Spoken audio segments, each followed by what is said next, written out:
வீட்ல உள்ள செக்யூரிட்டி இருந்தோம் எப்படி சார் அவன் தப்பிச்சிருக்க முடியும்? என் பொண்ணு ரூம்ல பாம்பு வச்சிருக்கிறதா சொன்னான். அங்க பாம்பும் இல்ல மண்ணாங்கட்டியும் இல்ல. செக்யூரிட்டி ஆளுங்க வீடு முழுக்க அலசி பார்த்துட்டான். அவன் தப்பிக்கிறதுக்காக சொன்னதுதான் அந்த பாம்பு விஷயம்.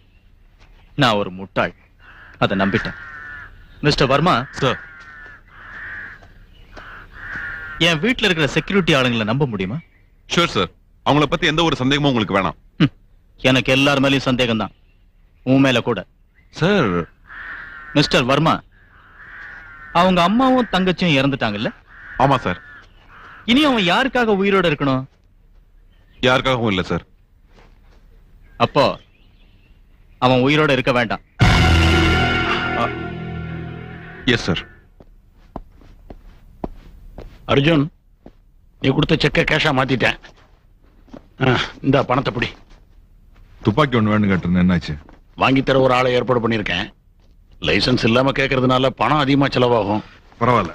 அர்ஜுன், உனக்கு துப்பாக்கி அவசியம் தேவையா? ஆமா. போராட்டம்னு வந்தா சாவு ரெண்டு பக்கமும் இருக்கும். நாளைக்கு உனக்கு ஏதாவது ஒண்ணு ஆயிடுச்சுன்னா? எதை பத்தி எனக்கு கவலை இல்லை. எனக்கு எல்லாமா இருந்த எங்க அம்மாவும் என் தங்கச்சியுமே என்னை விட்டு போயிட்டாங்க. இனிமே நான் யாருக்கா உயிரோடு இருக்கணும்? இருபாரு, உன்னால முடியாட்டி சொல்லிரு. நினைச்சா என்னால இந்த ஊர்ல துப்பாக்கி வாங்க முடியும். கோச்சுக்காதப்பா, அந்த ஆளே ஏற்பாடு பண்றேன். அந்த இடம் கொஞ்சம் மோசமான இடம்.